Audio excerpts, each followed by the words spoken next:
The Newsday continues here in One News Now Business. I'm Diego Castro. Here are the biggest stories on the economic and corporate fronts. The International Monetary Fund is more bullish on the Philippine economy for 2023.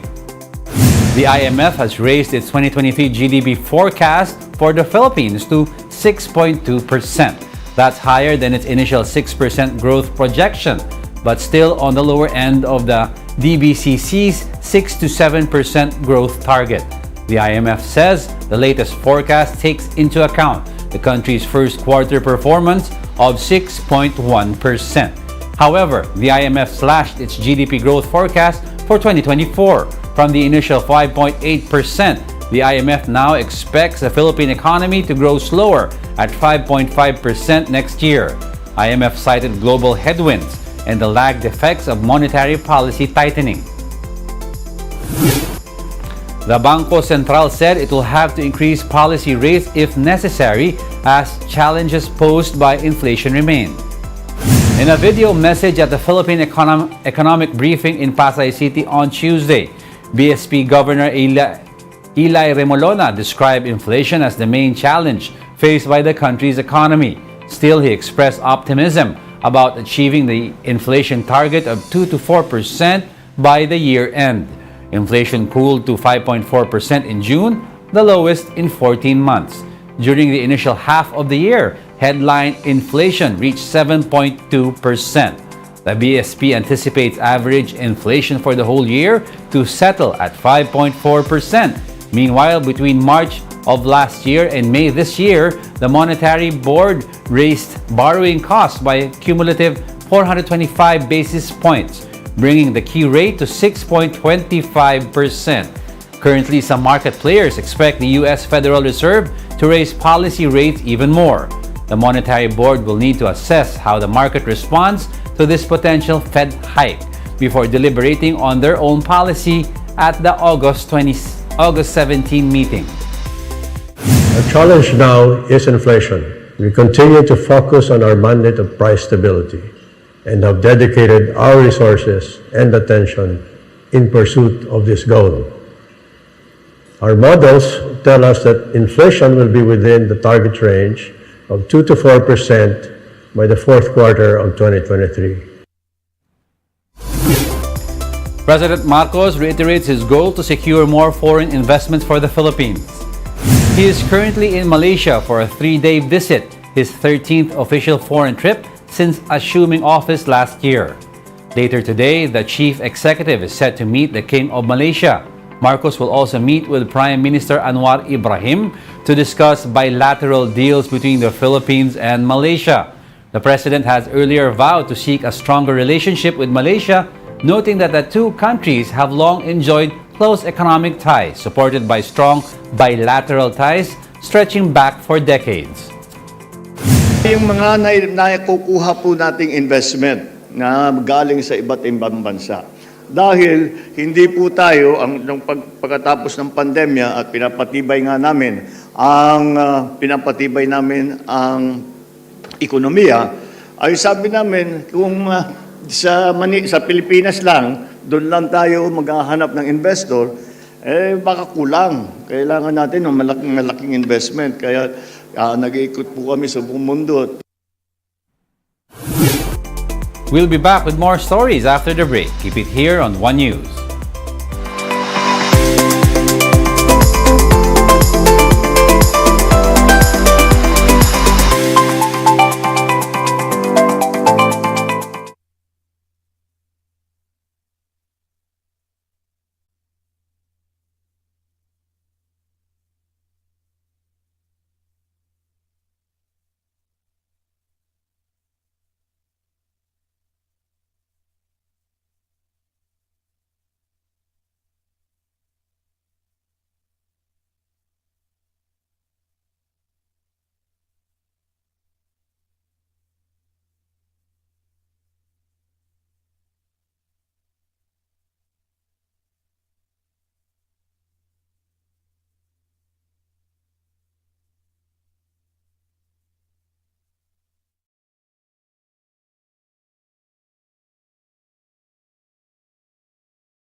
You're still watching One News Now. I'm Diego Castro.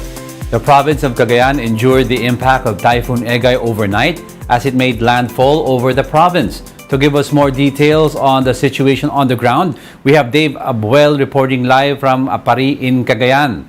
Dave, how's the situation there? Diego, throughout the night, residents here in Cagayan were battered by strong winds and heavy rain after Typhoon Egay made landfall near Fuga Island in Apari around 3 o'clock in the morning. Along with the incessant rainfall we witnessed from our hotel, the swaying of trees due to the strong winds.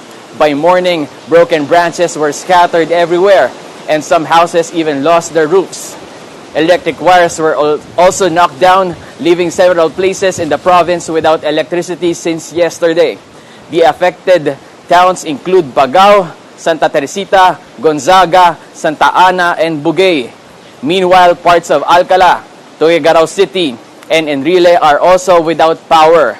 Per reports from Cagayan PDRMO, at 4 o'clock in the morning, flooding was recorded in the towns of Lalo, Pamplona, and Claveria. Diego, authorities have already evacuated over 10,000 people from 172 barangays in 21 municipalities in the province. Diego. Thank you for your report, Dave, and please stay safe there. That was Dave Abuel reporting live from Apari. Ingat yan. Some weather updates. Pag-asa located Typhoon Egay over the waters near Fuga Island in Cagayan this morning. As of 7 a.m., the typhoon was spotted wobbling over the coastal waters of Apari. It's packing maximum winds of 175 kilometers per hour and gusts of up to 240 kph. Egay is moving west-southwestward at 15 kilometers per hour. Due to its wobbling motion, Pag-asa says landfall over northwestern Cagayan is not ruled out. The typhoon is forecast to exit PAR by tomorrow morning. But for now, signal number 4 is hoisted over the northern portion of Cagayan, including Babuyan Islands, the northern portion of Apayao, and the northern portion of Ilocos Norte. Residents of these areas are warned of significant threat to life and property. Meanwhile, the following areas are under signal number 3. Batanes, the rest of Cagayan, the rest of Apayao, the northern portion of Kalinga, the northern portion of Abra, the rest of Ilocos Norte, and the northern portion of Ilocos Sur. The areas flashed on your screens are under signal number 2.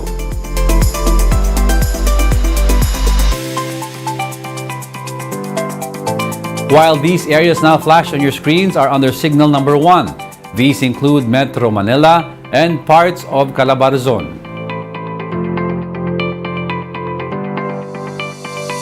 Egay is also seen to enhance the southwest monsoon that will continue to bring rains over the western portions of central Luzon, southern Luzon, and Visayas in the next 3 days. Some updates from the NDRRMC. According to official data, over 1,000 people have been evacuated as of 8 a.m. due to the combined effects of Egay and the southwest monsoon.